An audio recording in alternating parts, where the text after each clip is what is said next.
Thanks, everyone. Can you hear me okay in the back? Okay. It's really a pleasure to be here. I want to also compliment Steve on his presentation. It's a great setup for what we're going to talk about next.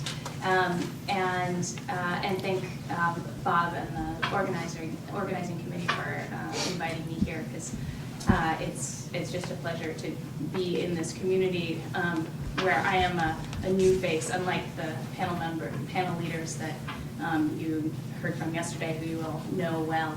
I haven't met many of you before this meeting, and it's always nice to grow your community and get a chance to expand your science in that way. So thanks for that opportunity. I'm going to talk to you about methods of collaboration and data integration.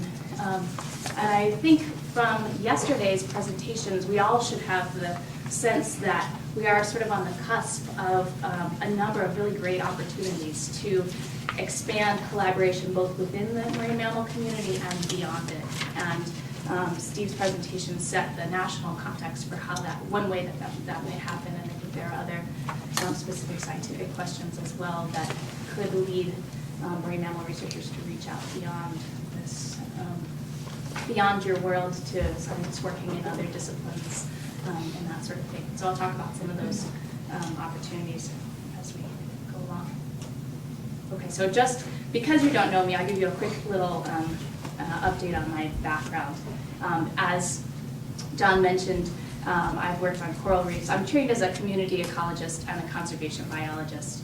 Worked in kelp forests, rocky intertidal systems, generally thinking about the effects of human activities and human disturbances on these systems, and tools like marine protected areas for protecting them. And I had the lucky experience as a graduate student to be involved in a big interdisciplinary international collaboration, the Bahamas Biocomplexity Project, which was a NSF-funded biocomplexity in the environment project that involved oceanographers, geneticists, ecologists, GIS folks, mathematicians, I'm sure I'm forgetting others, but anyway, sociologists, economists, anthropologists, a wide suite of different disciplines. And so I sort of cut my teeth as a scientist in this soup of different disciplines, and it gave me a real taste for interdisciplinary collaboration. Since then, I landed at NCEAS, where I'm immersed in this culture of collaboration, and I've been working on a suite of different projects. I started out in the ecosystem-based management program there, trying to develop data sets and decision support tools that would help in the implementation of ecosystem-based management, including thinking about ways to characterize and value coastal and marine ecosystem services and the trade-offs among those that are associated with different management scenarios. I just got involved in a working group on marine impacts of climate change that I'm really excited about. And most of my activities over the last few years have been focused on developing data and tools to think about and visualize the cumulative impacts of human activities on marine ecosystems. And I have recently been catalyzed by some interactions with the marine mammal community to try to think about applying those models to cetaceans. And so I'll talk about that as a case study a little bit later in the talk.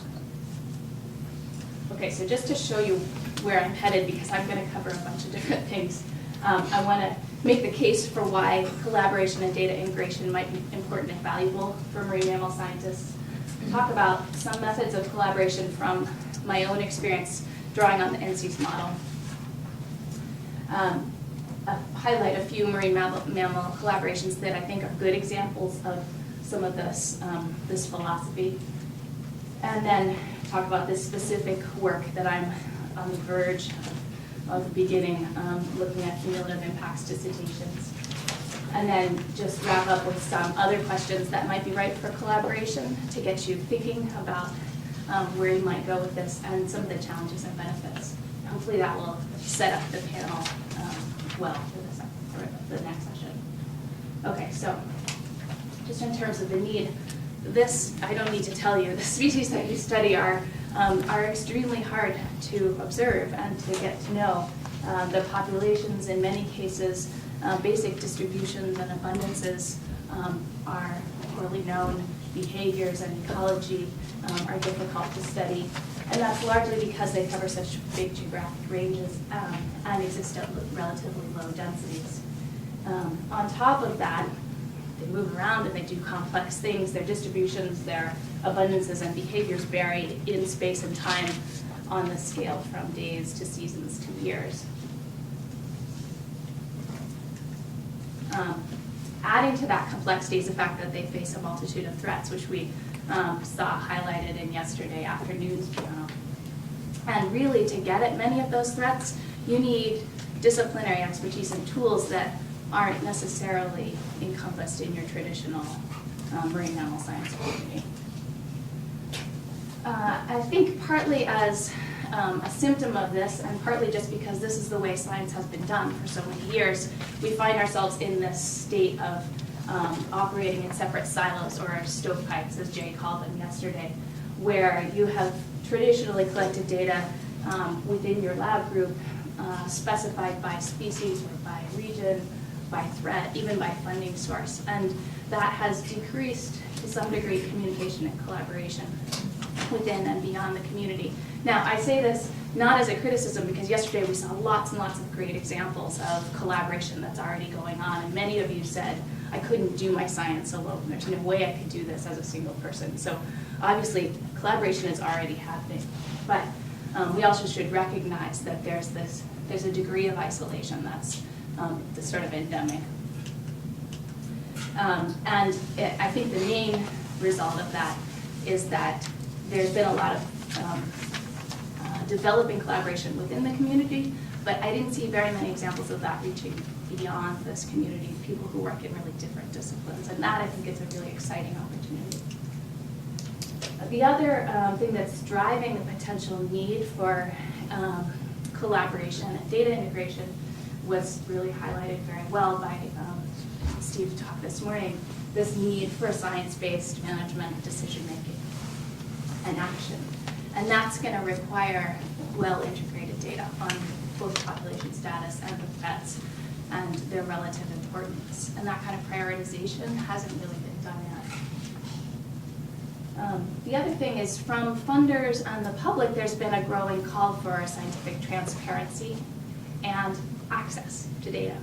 And more and more you're going to see that from your funding sources, that they want you to make your data publicly available. NSF now requires that your data be made publicly available within 2 years, and that's NOAA is wrestling with this, and the Navy, as I understand, is also wrestling with what these standards should be for making data publicly available. So this is all, it's coming, okay? If not already on top of us. Okay, so that's the need. Now I'm going to move on to just giving you a little background on my NCEIS experience as context, and perhaps to get you thinking about some of the tools and approaches that are out there.